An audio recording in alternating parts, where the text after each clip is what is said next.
a kú dédé àsìkò yìí àsìkò ewu jímọ̀ òní ọlọ́run ọba àánú kò ní fèyí ṣe òpin fún gbogbo wa o àmì ìròyìn fẹ́lifẹ́li náà ló dé sí ojú amóhùnmáwòrán yín láti iléeṣẹ́ wa ìròyìn fẹ́lifẹ́li TV lónìí ti ṣe ọjọ́ jímọ̀ ọjọ́ kẹrìnlélógún nínú oṣù karùn-ún ọdún 2024 Fúnmi Adénúgà ni oníròyìn síwájú kẹ́ ẹ tó gbọ́ ìròyìn ọ̀hún lẹ́kùnrẹ́rẹ́ ẹ jẹ́ ká dé òkè lọ́hùn náà à ń bọ̀.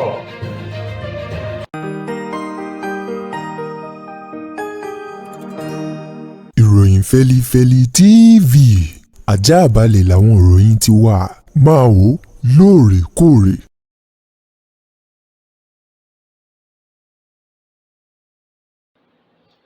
ẹ káàbọ̀ padà ìròyìn fẹ́lifẹ́li ọ̀hún rèé lẹ́kùnrẹ́rẹ́. ṣé Yorùbá bọ̀ wọ́n ní adájọ́ má ṣe asọ̀rọ̀ máyẹ̀ bírúfẹ́ ẹni bẹ́ẹ̀ bá sọnù ó di dandan ká wá rí o. ìjọba àpapọ̀ lábẹ́ ààrẹ Bọ́lá Ahmed Tinubu ló ti tẹnu mọ́ ìpinnu rẹ̀ láti máyédẹrùn fún àwọn ọmọ ilé ìwé tó jẹ́ ti ìjọba alákọ̀ọ́bẹ̀rẹ̀ nípa pípèsè oúnjẹ fún wọn lásìkò tí wọ́n bá ń bẹ lẹ́nu iyàrá ìkàwé wọn lójúmọ́ o èyí tí wọ́n pè ní school feeding. níbẹ̀ wọ́n ti ní lótìtọ́ àti lódodo àwọn mọ̀ wípé ìyàn ń jà lórílẹ̀‐èdè Nàìjíríà ọ̀wọ́n gógó oúnjẹ ó ti lu orílẹ̀‐èdè Nàìjíríà bìbà wọ́n ní ṣùgbọ́n èyí kò ní dá wọn lọ́wọ́ kọ̀ láti má lè mú ìlérí wọn ṣẹ o lórí ìpinnu tí wọ́n ṣe èyí tí wọn yóò máa bọ́ àwọn ọmọléèwé lásìkò tí wọ́n bá ń bẹ lẹ́nu ìkàwé wọn o. ọ̀rọ̀ yìí ló jẹyọ látẹnu ẹni tó jẹ́ olùdámọ̀ràn pàtàkì sí ààrẹ lórí ohun gbogbo tó ní ṣe pẹ̀lú ìrọ̀rùn àti oúnjẹ jíjẹ tàwọn ọmọléèwé tí wọ́n ti gbé kalẹ̀ eyín ọ̀mọ̀wé arábìnrin ni ọ̀mọ̀wé Adéníjì Yétúndé èyí tó sọ̀rọ̀ náà di mímọ̀ ní ìpínlẹ̀ Ọ̀ṣun níbi àkànṣe ètò kan ló ti sọ̀rọ̀ ń bòde ó ní lótìtọ́ o àwọn mọ̀ pé nǹkan tí wọ́n lórílẹ̀‐èdè Nàìjíríà nǹkan rírà jíjẹ mímu àti ohun èlò kò ṣeé kọlù lọ́wọ́ báyìí látàrí ọ̀wọ́n gógó owó ìlọ́po èyí tó dé bá gbogbo nǹkan ọ̀hún ó ní pẹ̀lú bó ti wù kó wá rí o ó ní ààrẹ Bọ́lá Ahmed Tinubu tẹnu mọ́ ìpinnu wọn láti máa pèsè oúnjẹ jíjẹ fún àwọn ọmọléèwé tó jẹ́ ti alákọ̀ọ́bẹ̀rẹ̀ ti ìjọba lórílẹ̀‐èdè Nàìjíríà lásìkò tí wọ́n bá ń bẹ lẹ́nu ìkàwé wọn lójoojúmọ́ o èyí tó sì jẹ́ wípé ètò náà ó ti dé ibi tó ti ní àpẹẹrẹ báyìí ó ní láìpẹ́ láìjìnà ọ̀mọ̀wé Yétúndé Adédìjì ó ní kí àwọn ọmọléèwé náà bẹ̀rẹ̀ sí ní máa gbáradì láti máa jẹ oúnjẹ aládìídùn àjẹpọ́nu láṣẹnu ròǹdòròǹdò epo jásíni láyà ẹni tí ó máa jẹ́ kéètò máa jà lépo nítorí yòròyòrò bẹ́ẹ̀ ní kojúbọ òróró ó ní àwọn ọmọ òun ni ó jẹ oúnjẹ tó lálàáfíà tí wọn yóò sì rí dájú wípé ohun gbogbo tí wọ́n bá máa pèsè fún àwọn ọmọléèwé náà ó jẹ́ ohun tó ní àlàáfíà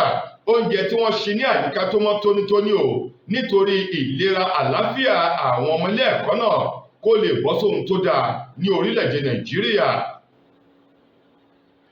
lórí àkànṣe iṣẹ́ ojú òpópónà márosẹ̀ Èkó sí Calabar èyí tí ìjọba àpapọ̀ orílẹ̀-èdè Nàìjíríà tí wọ́n fẹ́ gùnlé láti ṣe ọ̀nà ọ̀hún kó já gerege fún lílọ bíbọ̀ ọkọ̀ ojú pópó ní orílẹ̀-èdè yìí ní báyìí o wọ́n ti ní àwọn olùgbé agbègbè Òkun sí Àjà ní ìpínlẹ̀ Èkó wípé kí wọ́n fi ọkàn wọn balẹ̀ láìsí gìrìgìrì tàbí wàhálà ìpòrúurú ọkàn wípé bóyá ìjọba àwọn yóò wó àwọn ilé wọn tàbí dúkìá tó ń bẹ ní àwọn agbègbè eléyìí tí a mẹ́nubà Òkun sí Àjà ní ìpínlẹ̀ Èkó. ẹni tó sọ̀rọ̀ ọ̀hún di mímọ̀ ní alákòóso fún ọ̀rọ̀ iṣẹ́ ní orílẹ̀-èdè Nàìjíríà Sẹ́nẹ́tọ̀ Dave Umahi òun ló sọ ọ̀rọ̀ náà wípé ọ̀pọ̀lọpọ̀ àwọn èèyàn ni wọ́n ti ń bẹ̀rù lórí wípé bóyá wọ́n ò wọlé wọn tàbí bà dúkìá wọn jẹ́ èyí tó ń bẹ ní agbègbè náà òun lòun wá fi dá àwọn ènìyàn òun lójú o wípé pẹ̀lú gbogbo àwọn ìlànà àti àwọn àkànṣe àgbékalẹ̀ tó ń ti àyẹ̀wò tí àwọn akọ́ṣẹ́mọṣẹ́ kọngilá tí wọ́n gbé ọ̀nà ọ̀hún fún o ti fi hàn wípé àwọn èèyàn tí wọ́n ń bẹ níbẹ̀ kí wọ́n fi ọkàn wọn balẹ̀ kò sóhunkóhun tí yóò ṣe dúkìá wọn nítorí pé ọ̀nà ò gbàbẹ̀ àwọn tí ọ̀nà sì gbà ń làwọn ti fi ọwọ́ kàn tó sì jẹ́ wípé ìjọba àpapọ̀ yóò ṣe ẹ̀tọ́ fún wọn ní báyìí gẹ́gẹ́ bó ti sọ ó ní ilé eléyìí tí wọn yóò dà wó èyí tó bọ́ sí àwọn gangan ọ̀nà tí wọ́n fẹ́ gbé òpópónà ọ̀hún gbà òun ló ní díẹ̀ ní 750,000 ní ilé àti àwọn dúkìá èyí tí ìjọba yóò fọwọ́ kàn ṣùgbọ́n àwọn ènìyàn ń sọ wípé ohun tí ìjọba àpapọ̀ ń fún wọn gẹ́gẹ́ bí owó gbà má bínú wọn ní owó ọ̀hún kéré jọjọ sí iye tí wọ́n fi kọ́ àwọn ilé tàbí tí wọ́n fi gbé àwọn dúkìá wọn kalẹ̀ ó wá ní Dave Umahi tí ṣe alákòóso fún ọ̀rọ̀ iṣẹ́ ó ní ohun gbogbo eléyìí tó lẹ́tọ̀ọ́ láti ṣe ní ìjọba àpapọ̀ Nàìjíríà yóò ṣe fún àwọn ènìyàn tó bá pàdánù dúkìá wọn sójú òpópónà márosẹ̀ ọ̀hún Èkó sílùú Kàlàbà èyí tí wọ́n fẹ́ gùn lé ní ṣíṣe. ṣé Yorùbá bọ̀ wọ́n ní má ṣe é ní èèwọ̀ má mọ̀ bó o bá ti ṣe dandan ni kí àwọn èèyàn mọ̀ kí wọ́n sì rí ẹ àti wípé kí ni wọ́n kò lè ṣe láyé tí mo wà kàkà kí n jalè máa tẹpá mọ́ṣẹ́ mi ni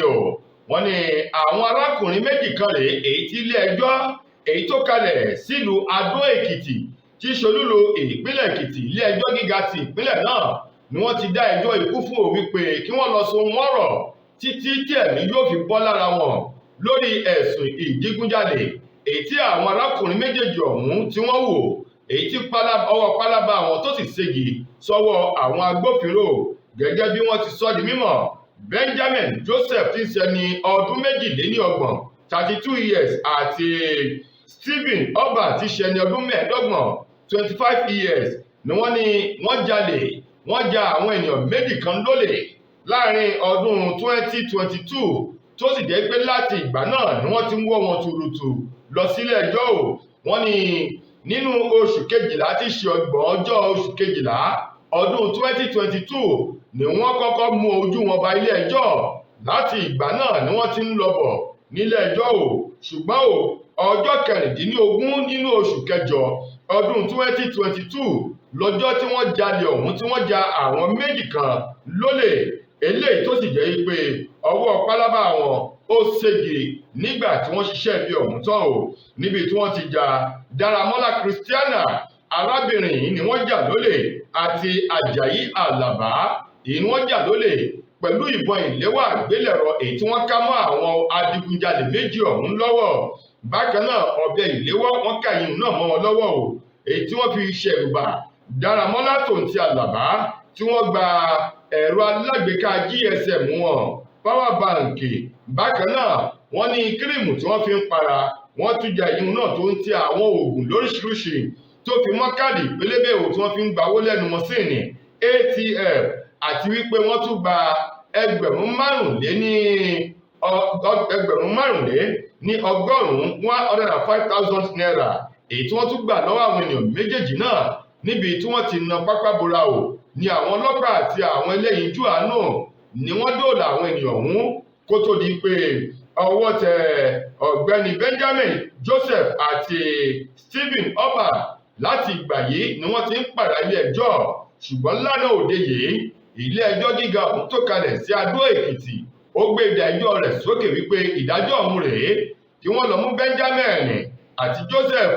kí wọ́n lọ so wọ́n rọ̀ títí tí ẹ̀mí yóò fi bọ́ lára wọn nítorí wípé olè ó jẹ́ ohun tí wọ́n lòdì sí láwùjọ àti ní orílẹ̀-èdè Nàìjíríà. látijọ́ aláyé ti dáyé lọ́kọ tí ń sọ lówó orí aya tájọṣepọ̀ wọn sì jẹ́ gbádùn òun fa ìfẹ́. Dérè ìgbádùn lọ́kọláya bá ti ń bọ́ ságídé kásáyàn ò fàǹfẹ́ láàrin wọn dòní yọ̀bẹ̀kẹ́ tọkọ ò lè gòkè lọ́wọ́ dérè tọkọ wá ń ṣe súkẹ́súkẹ́ lórí aya Orísun ló yẹ ká padà sí ká tọ́jú ara wa pẹ̀lú S2 Herbal Bitters sátẹ̀kan lẹ̀ gbọ̀ngbọ̀ngbọ̀n ká kó lẹ́gbẹ́ àwọn tí ń bẹ̀bẹ̀ fàyà lórí ibùsùn S2 Herbal Bitters 100% herbal tí ò lọ́tí kankan nínú pẹ̀lú oúnjẹ NAFDAC S2 Herbal Bitters ilé-iṣẹ́ S2 Ultimate Holistic Spiritual Herbal Remedy International Limited ló ṣe. 002 Park Street, First Avance Junction, Ọ̀lẹ́yọ̀, Ìbàdàn, Ọ̀yọ́ State. Ó wà lọ́pọ̀ yanturu ní 1825 Olúyọ̀lé Shopping Complex, New Garage, Ìbàdàn. Ẹ ti lè rí rà ní Lasorat Royal Plaza, Asunlẹ̀ Junction off Akala Express, Ìbàdàn, Ọ̀yọ́ State. Fún ìkúnrẹ́rẹ́ àlàyé síwájú sí tàbí tẹ̀yin gan bá fẹ́ jẹ́ alágbàtà fún wa, ẹ pè tàbí ká WhatsApp wa lórí +234 704 079 0153 tàbí ká kàn sí +234 806 400 0204. Bákan náà ni ẹ lè kàn sí abroad line wa lórí +353 894 982 845. Ẹ mọ́ gbàgbé wípé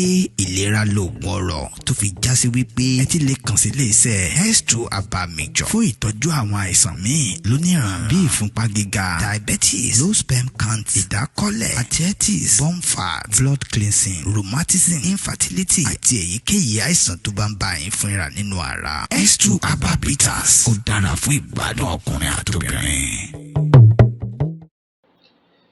Ilé-ẹjọ́ májísírèètì méjì ọ̀tọ̀ọ̀tọ̀ ló ti dá ẹjọ́ ò wípé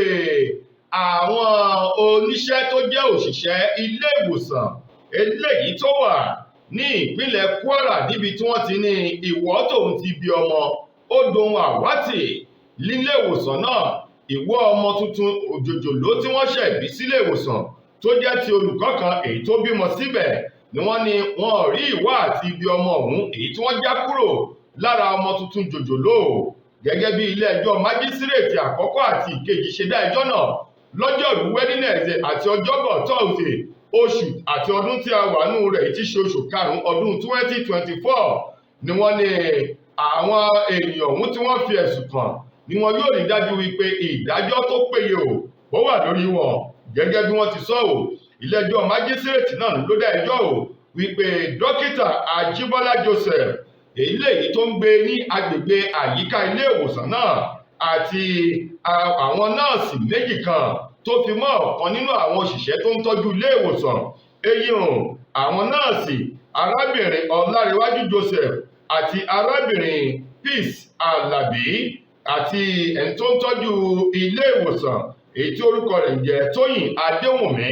Wọ́n ní àwọn mẹ́rẹ̀ẹ̀rin wọ̀nyí ni wọ́n ti mójú wọn bá ilé-ẹjọ́ májísírèètì méjì tó ń bẹ nílùú Ìlọrin tí ṣolúlu ìpínlẹ̀ Kwara tí wọ́n sì ti ní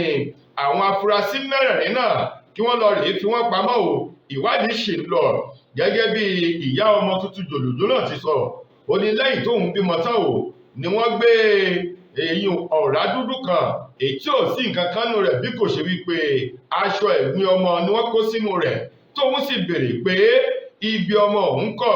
ó ní ni wọ́n ti wí kàmìkàmì bí akálòlò tó fẹ́ pe bàbá èyí tó sì mú ìfura dání tí wọ́n ta àwọn ọlọ́pàá lólobó.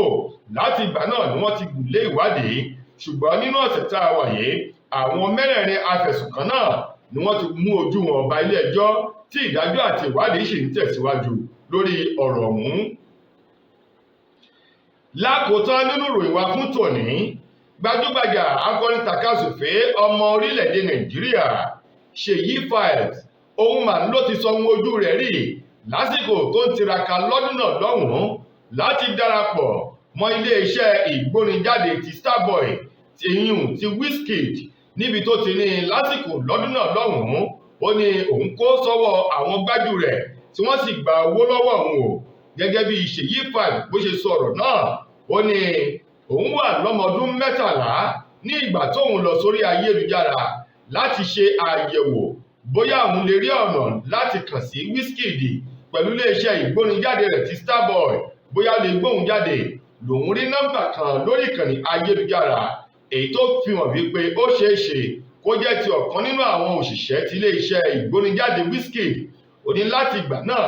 lòun bẹ́ẹ̀ ni òun sọ̀rọ̀ tí wọ́n sì ní òun yóò gba fọ́ọ̀mù $10,000 oníwàrà ṣèṣà lòun ta ẹ̀rọ alágbèéká òun láti fi san owó ọ̀hún ó ní láti ìgbà náà gbogbo akitiyan láti bá ẹni yìí sọ̀rọ̀ ló já sí pàbó ó ní ṣùgbọ́n orí tí ó bá dádé ni gbọ́mọgbọ́mọ kan ò lè gé Ṣèyí Files ní pẹ̀lú gbogbo ohun tójú òun ti là kọjá àti ọ̀pọ̀lọpọ̀ àwọn èèyàn gbájú rẹ̀ tóun kó sọ́wọ́ rẹ̀ olóhùn mọ̀ wípé ìpinnu Ọlọ́run fún òun ìpinnu tó dáa àti wípé òun yóò sì jẹ́ èèyàn nínú orin kíkọ ní orílẹ̀-èdè Nàìjíríà. Lákòótán nínú ọ̀rọ̀ Ṣèyí Vibes, ó ní ohun gbogbo téèyàn bá ń ṣe kó má kó àárẹ̀ ọkàn, kó sì ní ìgbàgbọ́ nínú Ọlọ́run, kó wá tẹpá mọ́ṣẹ́ tòun ti àdúrà. Ó ní ó dáhùn lójú o wípé ènìyàn yóò dé ibi tó dáa àti bí ògo èyí tí Ọlọ́run mú lọ, gẹ́gẹ́ bí Ṣèyí Vibes bó ṣe sọ ọ̀rọ̀ náà. tó ẹ̀yin ará, ìròyìn fẹ́lifẹ́li kò ní jù báyìí lọ láti iléeṣẹ́ wa ìròyìn fẹ́lifẹ́li TV lónìí tí í ṣe ọjọ́ Jímọ̀, títí ojúmọ́ ọ̀la tẹ́tùmọ̀ aláǹfààní láti gbọ́ ọ̀tún ròyìn míì. Mo gbà á ládùúrà wípé ilé ò ní lé wa,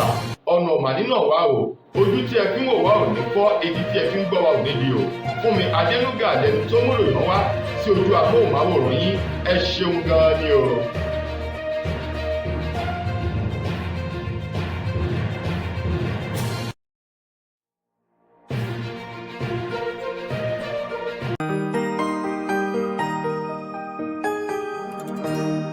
Ìròyìn Fẹ́lifẹ́li TV àjààbálẹ̀ làwọn ìròyìn ti wà, máa wò lóòrèkóòrè.